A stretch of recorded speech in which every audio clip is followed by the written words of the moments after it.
Hey, guys. Welcome. This is Brian, and this is my oldest son, Joshua.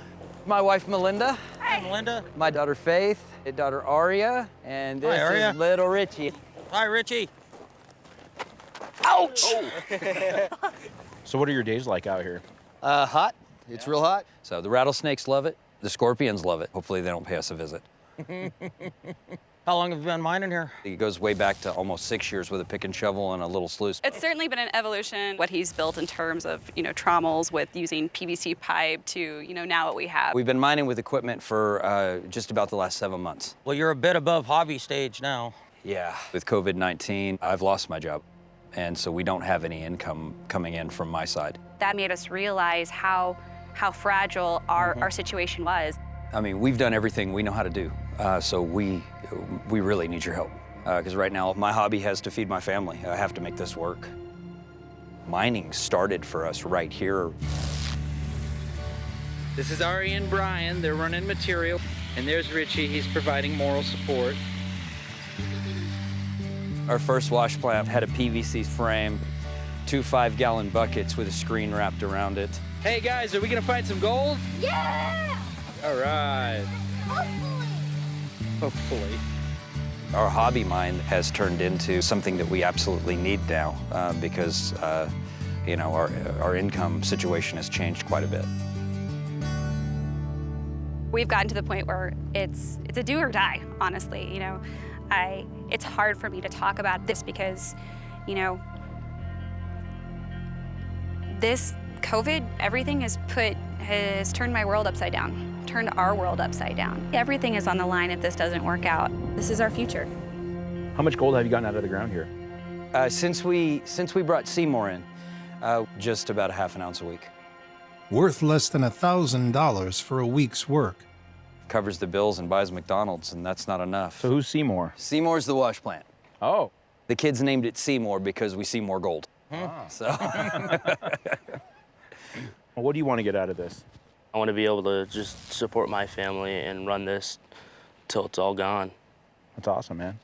Well, let's do a day's run, whatever your day's run normally is. Okay. And we'll pull the mats and see how much gold's in them.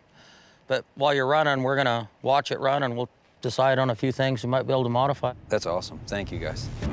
Well, let's fire up and see what Seymour can do. All right, let's fire it up, Brian. To figure out what's wrong with their operation, Freddie wants to see it run for a full day and weigh out the gold. Once he's diagnosed the problems, he works with Juan to make the fixes. At the end of the week, they'll run a second test to see if they've increased the Dickinson's gold production. Well, that's pretty cool. Lawnmower power wand. That's it. Use what you got. It's a great idea, honestly. It is. It's become our trademark. What'd you pay for Seymour? We gave $10,000 for it. It was worth that. Yeah, we hadn't paid it off yet, but we're working on it.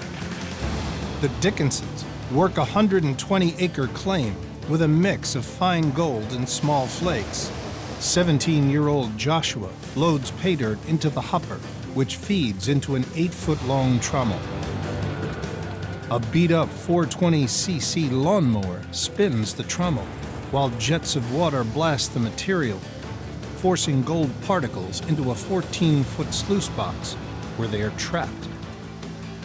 Dirty water collects in the tailings pond and recirculates before it's pumped back into the plant.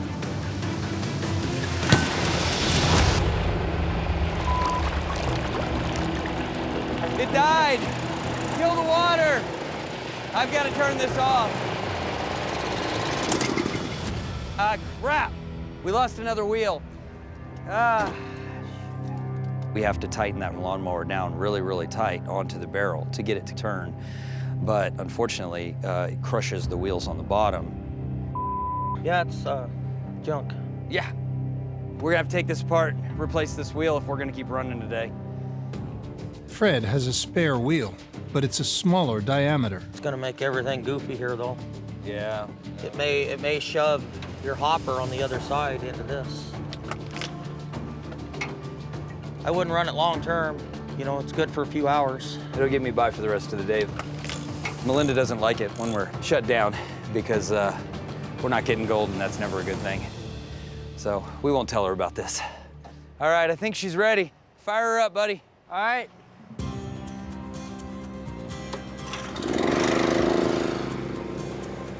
All right.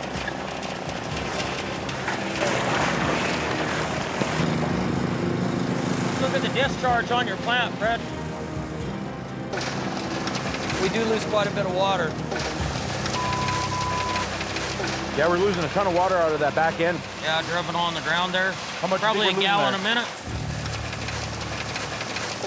Juan, you got your watch? Count for me. How long you want? 30 seconds. That's a lot of water. It's a lot of material. And there's gold in the pan, too. That's unbelievable. I never would have imagined that gold could even come out there. That was only 30 seconds. I can't imagine what that's going to be at the end of my week.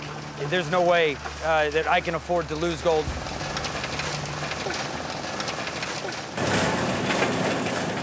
We've done blood, sweat, tears, money, time.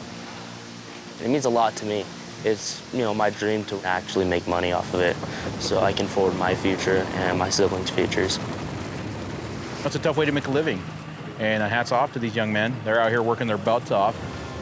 I have to do this every day because if I don't, it gets clogged up in the ponds. It's hard work, but I do like doing this.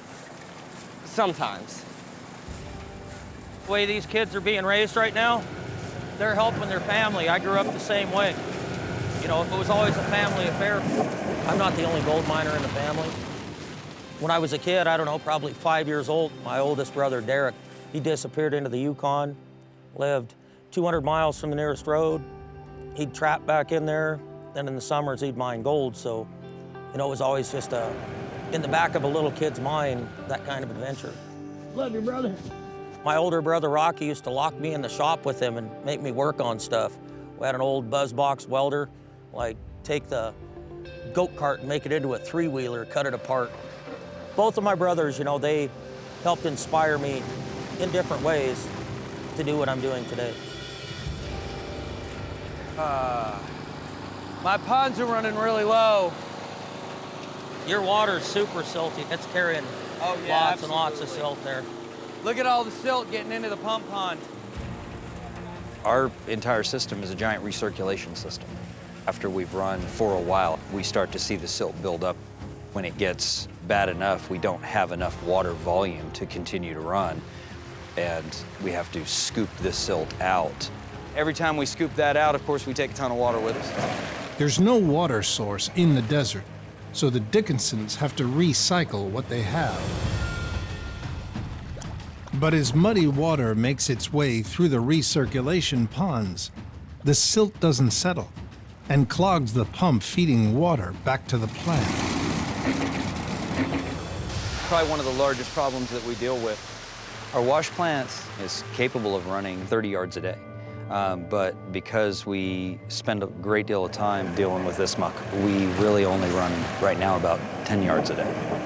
Because of their water issues, the Dickinsons spend more time digging out silt than mining for gold.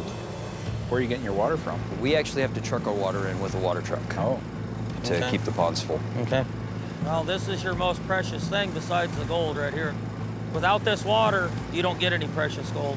Absolutely. Well, we'll try to figure out some ways to help you out on that. That would be a game changer. Just 5 hours into the one-day test, the Dickinsons are forced to pull the plug. Hey, Josh, we're all silted up, kid. We're gonna shut her down.